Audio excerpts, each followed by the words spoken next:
right, let's get started. This first test involves something the lab boys call repulsion gel. You're not part of the control group, by the way. You get the gel.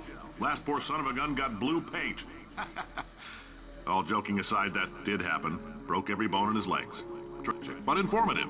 Or so I'm told.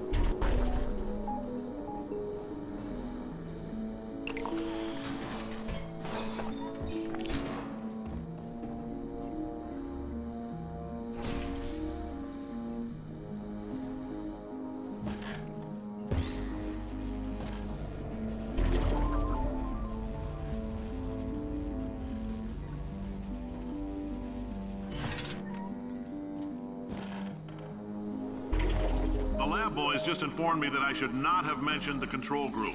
They're telling me I ought to stop making these pre-recorded messages. That gave me an idea. Make more pre-recorded messages. I pay the bills here, I can talk about the control group all damn day.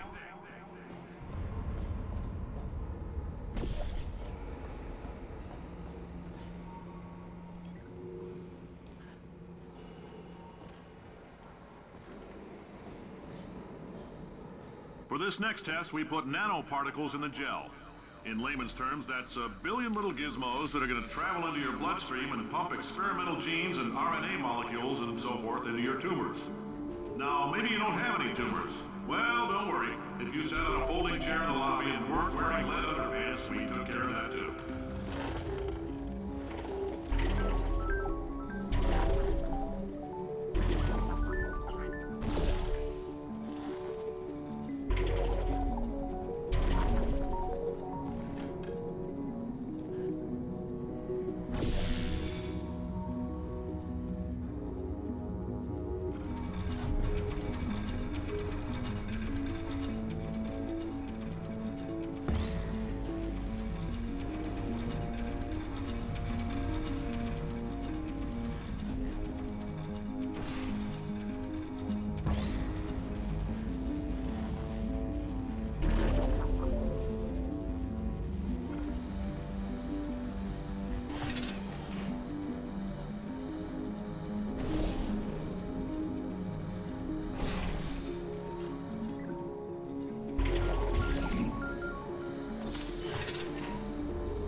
Oh, in case you got covered in that repulsion gel, here's some advice the lab boys gave me.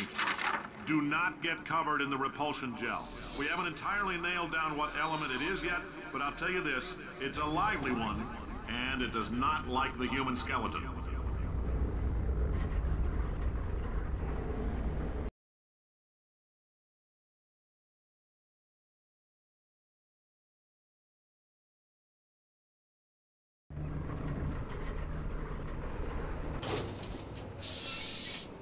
All these science spheres are made of asbestos, by the way. Keeps out the rats.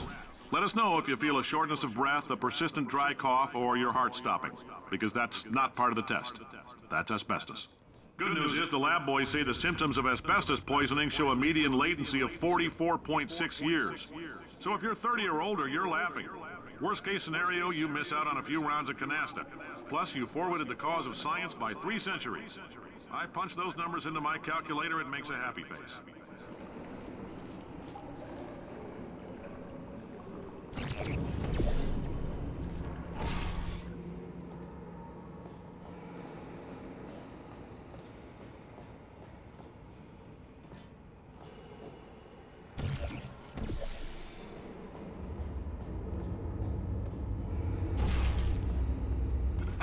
I like your style.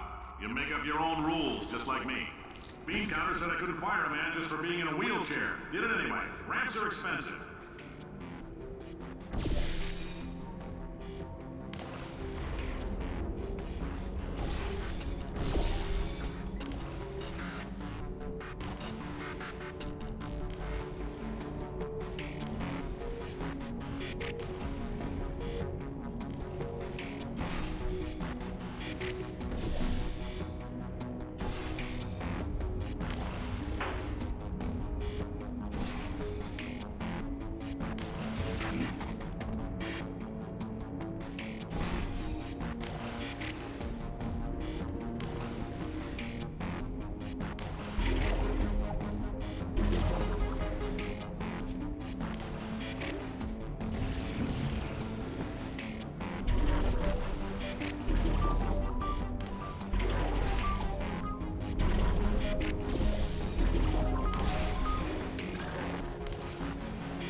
Just a heads up, that coffee we gave you earlier had fluorescent calcium in it so we can track the neuronal activity in your brain.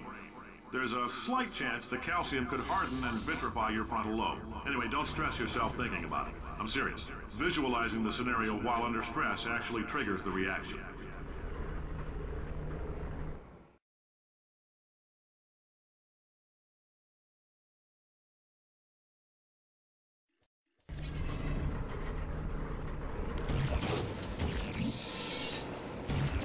Now, if you're part of Control Group Kepler-7, we implanted a tiny microchip about the size of a postcard into your skull. Most likely you've forgotten it's even there. But if it starts vibrating and beeping during this next test, let us know.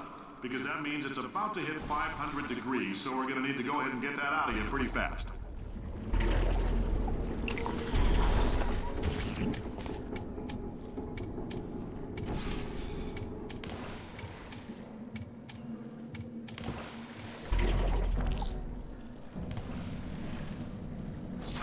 telling them, keep your pants on.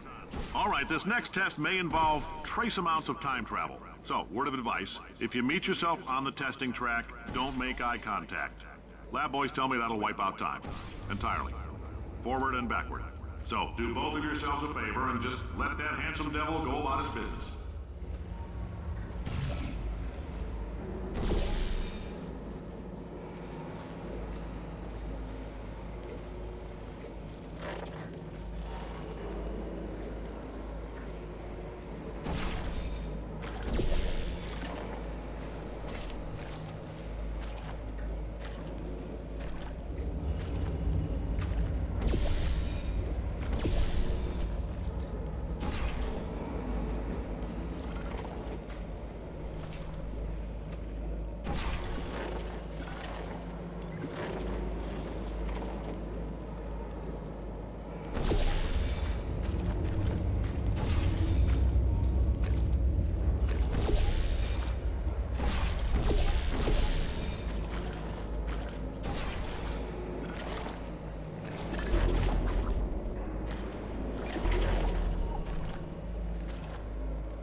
This, it means you're taking a long time on the catwalks between tests.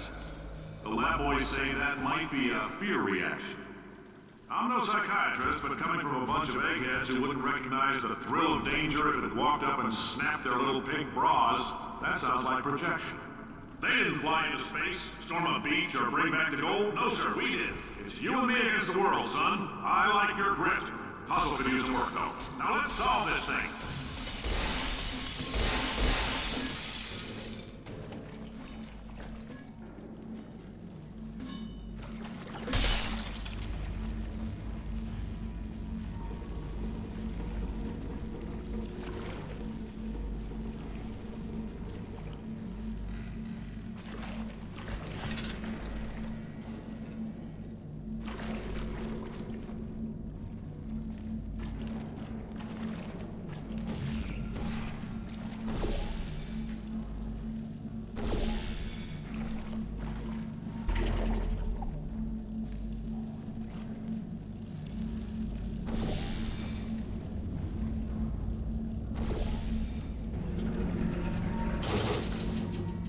Science isn't about why, it's about why not. Why is so much of our science dangerous?